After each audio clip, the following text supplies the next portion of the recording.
j'espère que vous allez bien. En tout cas, avant de commencer, cette fois-ci, on n'oublie pas de vous dire... Il faut s'abonner, cliquez sur la petite cloche et abonnez-vous. Vous voyez,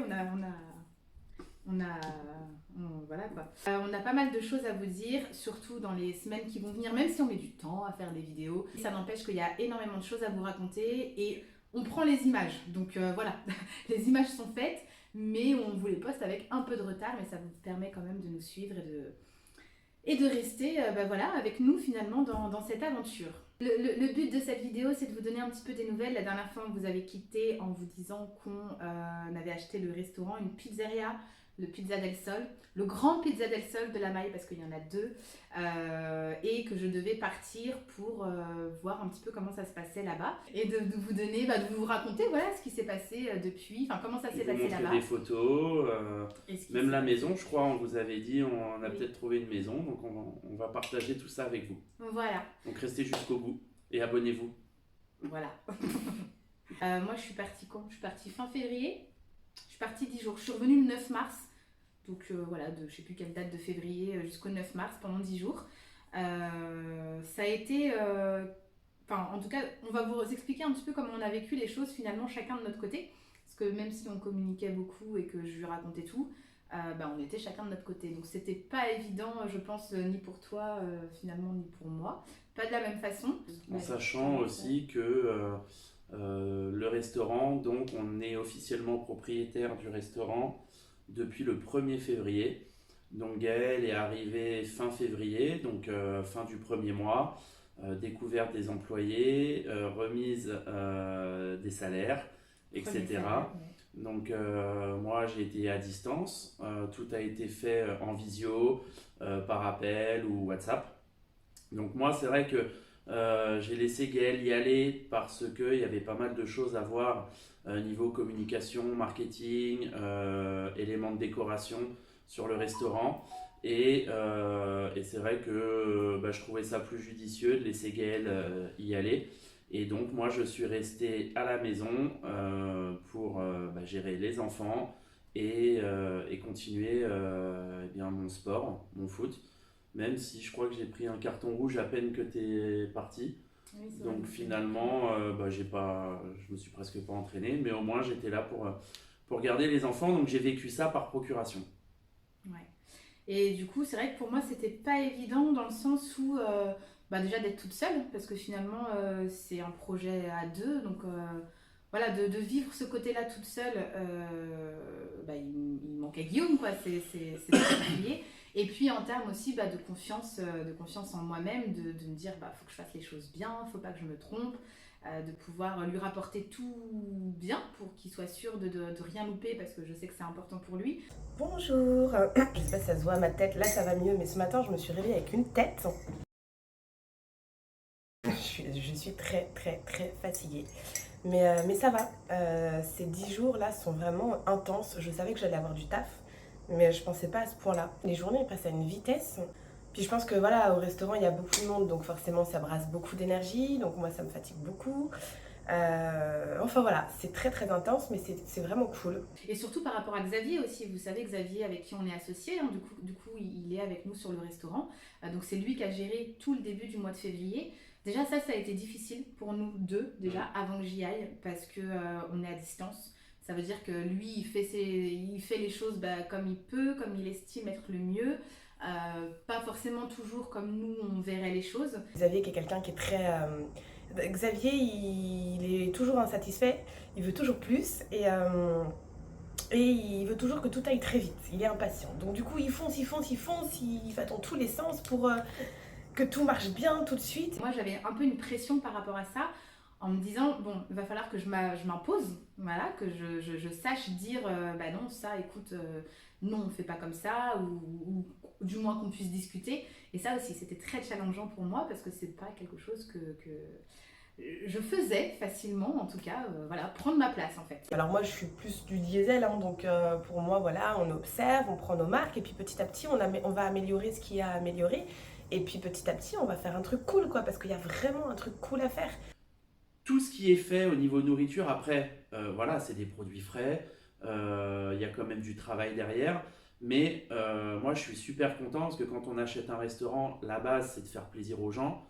Et c'est vrai que on a 98% des gens qui sont venus qui sont partis contents, qui ont mis des bons commentaires. On a déjà eu une cinquantaine de commentaires depuis qu'on y est. Et sur les 50 commentaires, il y a dû avoir un mauvais commentaire et deux, trois commentaires moyens. Tout le reste, c'est que du 5 étoiles.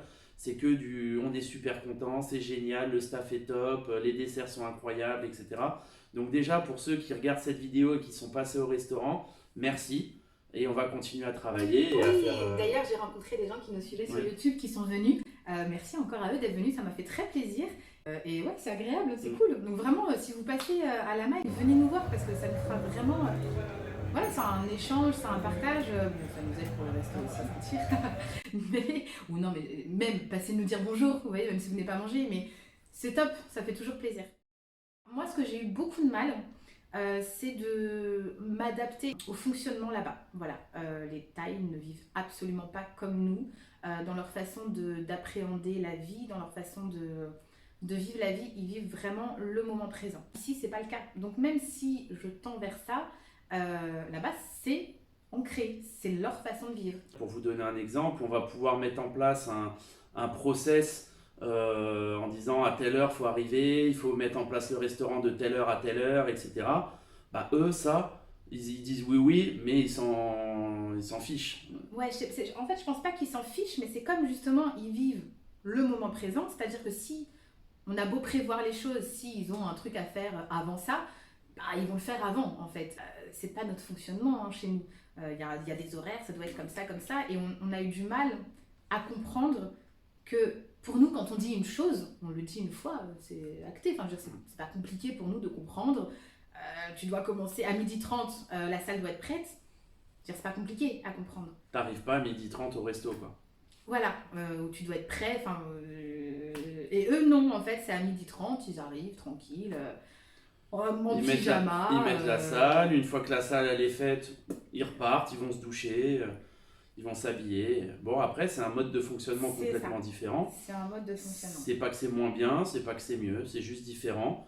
Et finalement, Yael et moi, on se dit, on est qui pour tout changer, tout faire, tout modifier. Il faut juste s'adapter. Voilà, pour nous, c'est à nous de nous adapter. Et c'est vraiment une constante adaptation. Et en même temps, je trouve que c'est ça qui est kiffant. Enfin, je veux dire, on part vivre dans un autre pays, c'est aussi pour découvrir une autre façon de vivre, une autre culture et pas imposer la nôtre. La difficulté qu'on a aussi en ce moment, c'est au niveau de notre taux de rentabilité. Clairement, notre marge, ouais. La carte n'a pas été revue depuis le Covid. 2016-2017. Ouais, il l'a refaite une fois, ouais, donc ça doit être ça. Sauf que les prix ne sont plus les mêmes, hein, les prix d'achat de nos produits ne sont absolument plus les mêmes. Les prix ont vraiment explosé depuis la reprise après le Covid. C'est vrai que nous, on va avoir des produits d'importation. Le fromage coûte très cher. Nous, on va avoir du fromage, on va avoir du vin européen, etc. Et c'est vrai que tout ça, ça coûte cher.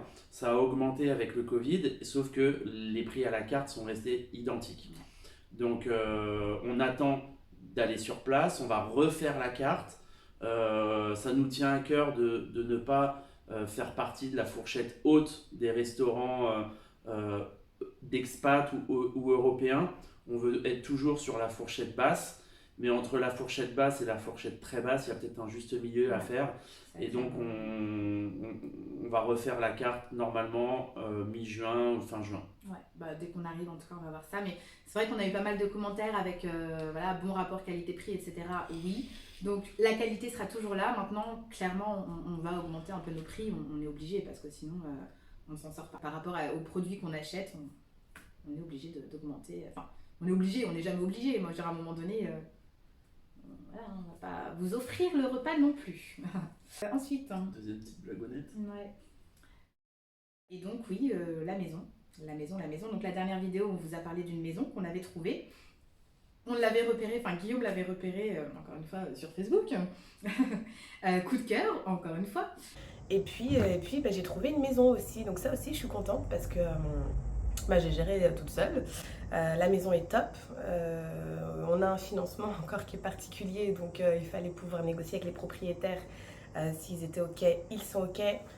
Ils sont adorables, les propriétaires. Merci à eux. Je suis très contente de les avoir rencontrés. C'est une belle rencontre. La maison nous plaisait énormément sur photo. Et donc Gaëlle en a profité pour aller visiter justement la maison en live sans moi. Et il fallait prendre une décision après cette visite sans moi, sans que je la voie. Donc c'est moi qui ai visité la maison. Et donc j'ai tout filmé. Non, toi, t'as aimé quand même en vidéo, tu t'es dit c'est top Ouais. la vidéo. Comment t'as perçu le truc aussi? Parce que moi j'ai dit. D'ailleurs, je t'ai pas dit mon avis au début. Non. Je t'ai envoyé toutes les vidéos et je t'ai dit t'en penses quoi? Ouais.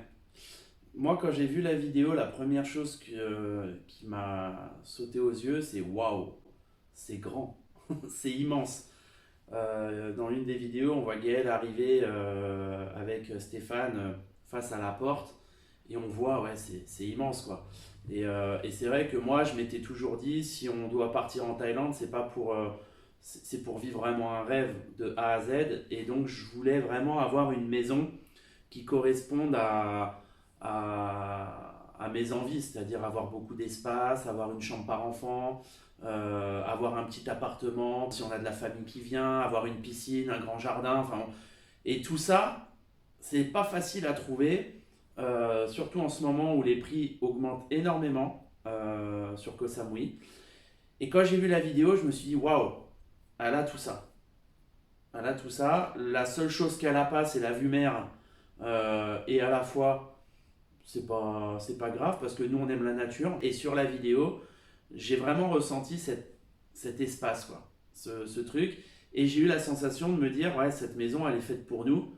Et en plus, au prix où on l'a eu, pour moi, c'était le compromis idéal, quoi. Mais après, une vidéo, c'est pas la réalité. Il y a des énergies, il y a des ressentis qu'on peut avoir en vrai qu'on n'a pas en vidéo. Et donc, j'ai demandé à Gaëlle ce qu'elle en avait pensé. Ouais. Et moi, j'ai adoré aussi. Je nous y voyais totalement. Elle n'est pas hyper moderne en fait. Elle n'est pas comme toutes les villas qu'on voit là qui ont 1 an, 2 ans. Donc, c'est aussi ce qui nous permet, je pense, de l'acheter par rapport au prix. Et c'est aussi ce qui fait que ça nous ressemble plus. Et l'inconvénient aussi, c'est qu'elle est un petit peu loin de la maille. Elle est 10 minutes de la maille. 10 minutes, un quart d'heure de la maille. Ça, c'était un peu l'interrogation, d'autant que plusieurs personnes m'ont dit oui, t'es sûre, réfléchis bien, parce que la distance, ici, c'est pas pareil, etc. Donc, moi, c'était un petit peu le seul truc que je disais à Guillaume, et du coup, qu'il pouvait pas se rendre compte, la distance. Et même moi, ok, j'y suis, mais après, entre le voir une fois et faire le trajet tous les jours, voilà. Mais avec tout ce qui s'est passé au restaurant, l'effervescence qu'il y a là-bas, les gens qui passent tout le temps, qu'on croise tous les jours, le bruit constant, parce que c'est du bruit à la maille, hein. Il y a musique, il y a la musique des bars, les machins, il y a du bruit tout le temps. Mais en fait, c'est une super chose. Enfin, moi, vraiment, j'adore ce côté de me dire que bah, ça sera notre petit cocon à nous. En fait. Et ça j'adore. Vraiment, j'adore. Voilà. Je rebondis aussi sur Sentieri 21. Ils sont ultra tatillons sur tout. Ça peut être chiant, mais c'est clair que c'est une super sécurité. Vraiment, je vous recommande cette agence parce que c'est des Canadiens qui ont ouvert. Donc Stéphane est français. Hein. C'est une super agence parce qu'ils vont aussi vous accompagner de A à Z dans toutes les démarches administratives. Donc c'est vrai que pour nous qui ne sommes pas sur place, ça reste une super agence. Et Stéphane, on a eu un bon feeling aussi. Alors, on avait eu un super feeling aussi avec Aurélien. Et ils sont vraiment, voilà, c'est réglo à fond, à fond. Ils sont au taquet sur toutes les lois thaïlandaises. Vraiment, ils connaissent tout. Et c'est vrai que c'est un plus. Alors, nous qui sommes un peu à l'arrache des fois, on se disait, ouais, c'est un peu chiant parfois. Mais en vrai, c'est une sécurité. Ils font vraiment les choses pour nous. Et vraiment top. Vraiment top. Donc, ouais, on vous mettra en description le lien de l'agence parce qu'ils sont super. Donc là, je vais finir de boire mon café, finir de me préparer. J'ai réussi à prendre un shampoing ce matin. Et puis je retourne au resto. J'ai mis un maillot au cas où j'arrive à m'octroyer 1 heure pour aller quand même un peu à la plage. J'aimerais bien me poser, me ressourcer un peu au soleil et au bord de la mer parce qu'en fait, je n'ai pas du tout eu le temps de le faire. C'est pas grave. Tout ce côté aussi administratif, visite de la maison, d'inscrire les enfants à l'école. Enfin gérer toutes ces choses-là. Donc ouais, j'ai eu pas mal finalement de travail. Je ne me plains pas, mais j'aimerais trouver le temps quand même parce qu'on est déjà dimanche, que je pars mercredi et que j'ai encore des rendez-vous à l'agence immobilière, chez l'avocat, à l'école. Voilà. C'est le jour du départ, j'ai plus de batterie, je me dépêche. Juste, je sais pas trop comment je vais m'organiser. Là, j'ai rendez-vous à 10h à l'école, donc je vais ranger toutes mes affaires. Puis après, je filerai au restaurant, puis je me changerai là-bas. Voilà. Je vais pas me prendre la tête, je vis l'instant présent. Voilà, je me mets dans le mood local. Bon, et ben ça y est, rendez-vous à l'école fait. Donc j'ai les dossiers d'inscription pour chaque enfant. J'ai plus qu'à dès que je rentre, je remplis les dossiers, je fais les inscriptions. Ce qui est cool, c'est que du coup, les enfants vont pouvoir avoir leur visa avant d'arriver ici. Donc il sera valide, il entrera en vigueur dès notre arrivée ici en Thaïlande. Mais du coup, ils vont pouvoir avoir leur visa qui sera prêt avant d'arriver. Et du coup, moi, qui aura un visa d'accompagnante grâce à eux, j'aurai aussi mon visa avant d'arriver. Donc ça, c'est cool parce que, a priori, ça veut dire qu'on n'aura pas besoin de billets retour. Donc maintenant, il n'y a plus qu'à voir avec Guillaume comment ça va se passer parce que lui, il aura son visa avec son work permit ou vice versa. On verra qui prendra le work permit, mais en tout cas, il n'y en a qu'un. Donc voilà, il y a ça encore à voir, mais c'est top. Donc je suis bien contente parce que j'ai fait tout ce que j'avais à faire. Nous avons une maison. Les enfants, il n'y a plus qu'à faire l'inscription pour l'école. Et le restaurant, ma foi, voilà, donc il y a des choses à faire, il y a plein de choses à faire. Mais maintenant, on sait quoi, on sait comment, on sait quelles sont les priorités. Donc il y a des choses qu'on va pouvoir maintenant aussi gérer à distance jusqu'à ce qu'on puisse arriver au mois de juin. Donc c'est top. Il n'y a plus qu'à. Je suis très fière de moi d'avoir pu gérer ça toute seule.